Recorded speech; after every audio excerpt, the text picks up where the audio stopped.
भारत में नागरिकता संशोधन अधिनियम 2019 यानी कि सीएए लागू होने के बाद से शुरू हुआ विरोध रुकने का नाम नहीं ले रहा है। ऑल इंडिया मजलिस-ए-इत्तेहादुल मुस्लिमीन के चीफ असदुद्दीन ओवैसी ने इसे लेकर एक बार फिर भारतीय जनता पार्टी और असम के मुख्यमंत्री हिमंत बिस्वा शर्मा पर हमला बोला है। उन्होंने इस कानून को साजिश बताते हुए कहा कि आप 3 देशों से आने वाले शरणार्थियों को बेशक नागरिकता दीजिए, लेकिन मजहब के आधार पर क्यों और क्या कुछ कहा ओवैसी ने, आप भी सुनिए। सीएए कानून को आप सिर्फ सीएए के तौर पर नहीं देख सकते। सीएए के कानून को आपको एनपीआर और एनआरसी से जोड़कर देखना पड़ेगा। अब ये बीजेपी और संघ परिवार के लोग बोलेंगे, तुम क्या नहीं चाहते पाकिस्तान, अफगानिस्तान, बांग्लादेश के हिंदू, सिख, ईसाई, ये बौद्ध मजहब के लोग भारत को आ जाएं, ये उनको शहरियत ना मिले? मैं कभी खिलाफ नहीं था। अरे जब हमने 2 नेशन थ्योरी को रिजेक्ट किया, मुस्तरद किया, हम क्यों उसकी मुखालिफत करेंगे? कोई अगर हमारा हिंदू भाई पाकिस्तान, बांग्लादेश, अफगानिस्तान से सीख आ जाए, क्या सीएए कानून से पहले उनको सिटीजनशिप देने का कानून नहीं था? था, बिल्कुल दीजिए आप। मगर हमारा एतराज यह है कि मजहब की बुनियाद पर नहीं कानून बनाया जा सकता। लोग बार बार मुझसे कहते हैं, तुम क्या बोल रहे हो, तुम्हारी शरीयत तो नहीं लेंगे नसरुद्दीन। मैं उनसे कहता हूं कि सीएए का ताल्लुक सिटीजनशिप कानून से है, एनपीआर का ताल्लुक सिटीजनशिप कानून से है, एनआरसी का ताल्लुक सिटीजनशिप कानून से है। और कब से हम लोग मजहब की बुनियाद पर सिटीजनशिप देंगे? मजहब की बुनियाद पर जब सिटीजनशिप दी जा रही है तो मजहब की बुनियाद पर छीनी भी जा सकती है।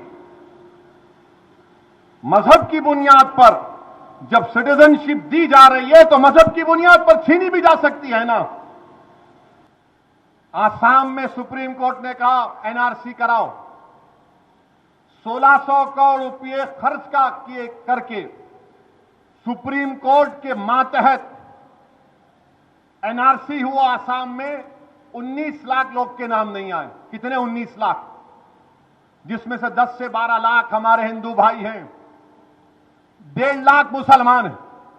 अब जब सीएए आ गया तो क्या होगा मालूम आपको? ये मैं नहीं बोल रहा हूं, आसाम के चीफ मिनिस्टर बोल रहे हैं, जो आलाजाद के हेमंतु शर्मा नाम है, बेसु शर्मा। वो कह रहे हैं कि हम सीएए से उन 12 लाख हिंदू भाइयों को सिटीजनशिप दे देंगे। ये मैं नहीं बोल रहा हूं। अब वो 1.5 लाख मुसलमान क्या करना?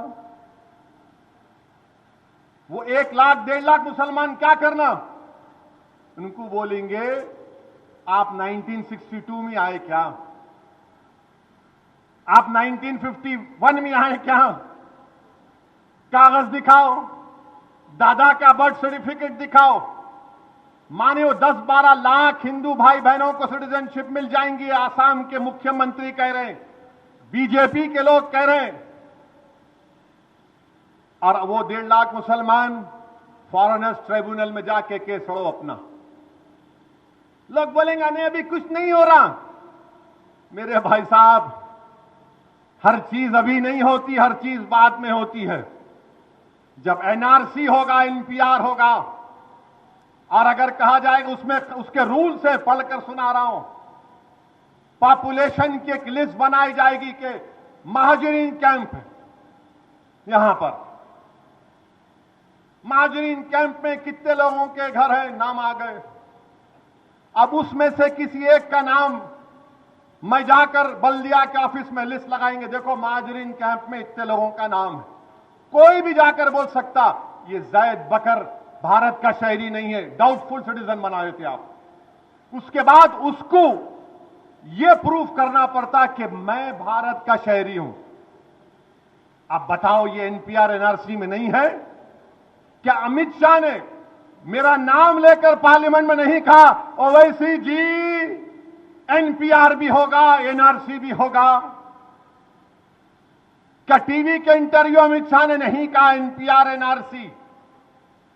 तो इसीलिए हम कह रहे हैं कि बांग्लादेश, पाकिस्तान, अफगानिस्तान से जो लोग आ गए, आप बराबर दो उनको, मगर मजहब की बुनियाद पर क्यों? फिर बोलते नहीं इस्लामिक कंट्री है। अरे इस्लामिक कंट्री है तो मैं तो नहीं गया ना इस्लामिक कंट्री को। आपके दादा, मेरे दादा, हमारे परदादा मौलाना अबुल कलाम आजाद, जौहर बरादरान, हुसैन अहमद मदनी, ये तमाम उलेमा तो नहीं गए पाकिस्तान को। क्यों नहीं गए? क्योंकि हम उसको नहीं मानते वो कि इस्लामिक कंट्री है। हम भारत को पसंद करें क्योंकि ख्वाजा अजमेरी की जमीन है, ये सुल्तान हिंद की सरजमीन है। हम बोले यहां पर इस देश का कोई मजहब नहीं होगा, मजहब की बुनियाद पर सिटीजनशिप नहीं दी जाएगी। मगर आप क्या कह रहे हैं आज? नहीं, जो हिंदू है, सिख है, ईसाई है, बौद्ध मजहब का है, उसी को सिटीजनशिप मिलेंगे। मेरे भाई, ये इनकी साजिश है। ब्यूरो रिपोर्ट, इंडिया पब्लिक खबर। फिलहाल के लिए इस खबर में बस इतना ही। देश और दुनिया की ऐसी ही तमाम बड़ी खबरों के लिए हमारे YouTube चैनल को सब्सक्राइब करें और बने रहें इंडिया पब्लिक खबर के साथ।